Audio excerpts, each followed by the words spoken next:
Hey guys, welcome back to the channel. Today's video, we're going to be looking at millennials and the credit card debt that they are utilizing as an emergency fund and the absolute reason why they should not do this, guys. Now, millennials are the most likely generation to carry the most credit card debt and have more credit card debt than they have in their emergency savings.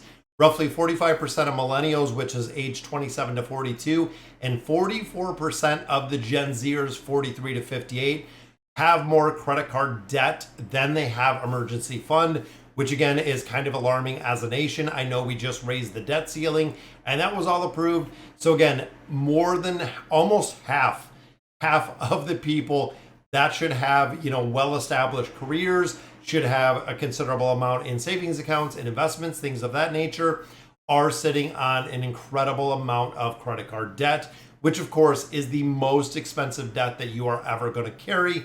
When you look at the percentage wise, most credit card debt runs 23-24% on average.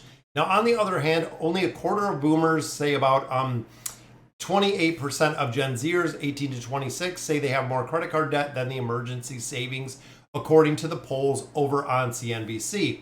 Now, the utilization of credit card debt has kind of replaced the emergency fund, which again is kind of scary.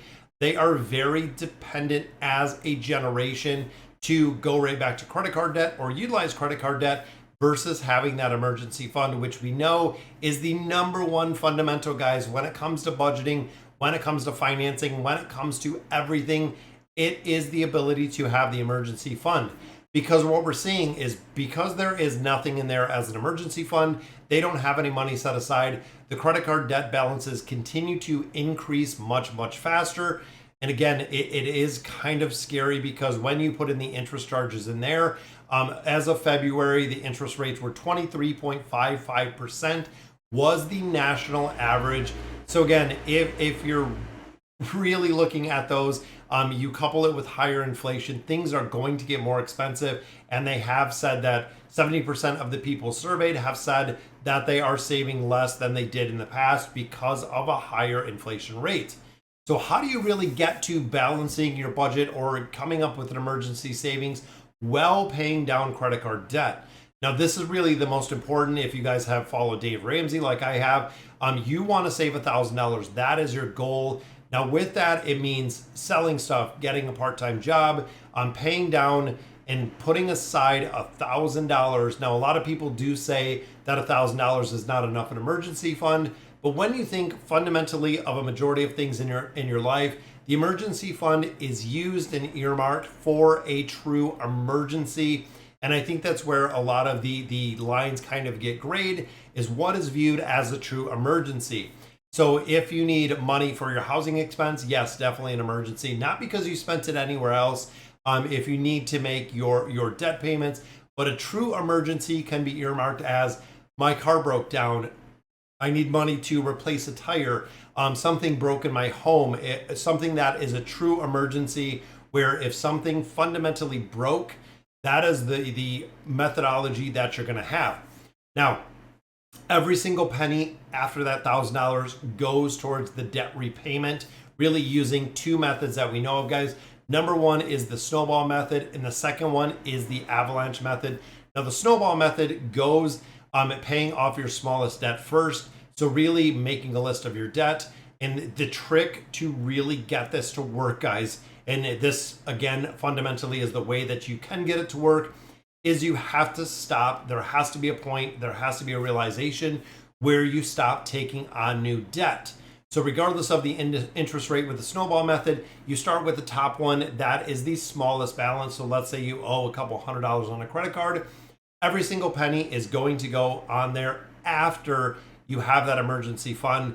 Because again, what's going to happen is as you're really focusing and paying down this debt as fast as possible, if an emergency pops up, boom, it is going right back to charging on credit cards, which is what we want to keep from happening, guys. We want you to budget. We want you to adequately budget. That way you're not borrowing more money on the credit card debt when you're trying to actually pay it down. So again, with the snowball method, you start just kind of working it down. And then as you get one down, it falls into the next one and so on and so forth until the debt is entirely eliminated.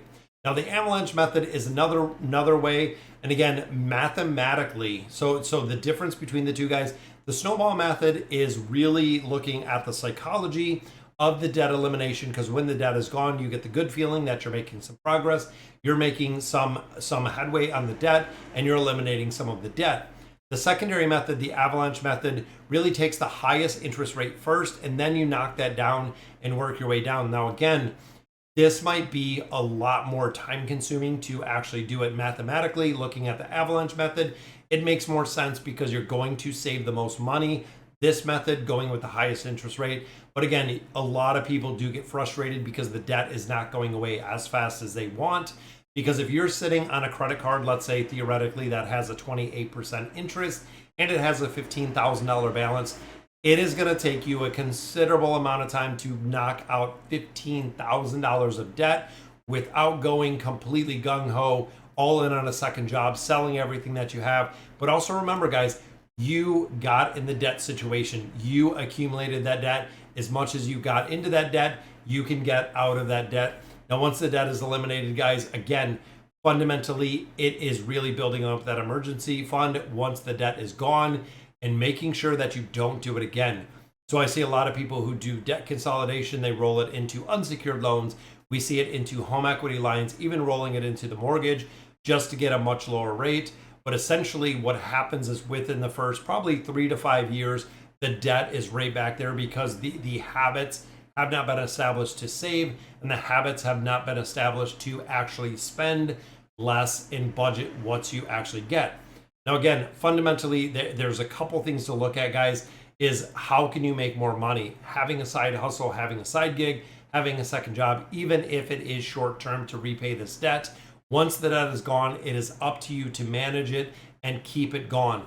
Savings is really the key to the debt cycle, guys, because then when something happens, you don't have to go back to borrowing, which a majority of people do. As soon as an emergency happens, as soon as one thing happens, it literally goes straight back to borrowing again, right on the credit card. The same cycle continues. You're never going to be able to build wealth, and you're never going to be able to really break the cycle of debt because of the interest rate. It locks you in there, guys. When you start looking at credit cards that have a 20, 30% interest, even loans themselves, the probability of paying them back based on most people's income is not there, guys. It is really a vicious cycle. It's almost like gambling. It's almost like payday lenders, things of that nature, because the rate for the debt and the debt financing is so high, you can never get it down, or it's very, very, you have to have a really good plan of how you want to stay debt free. And then it is up to you to stay that way. Exactly.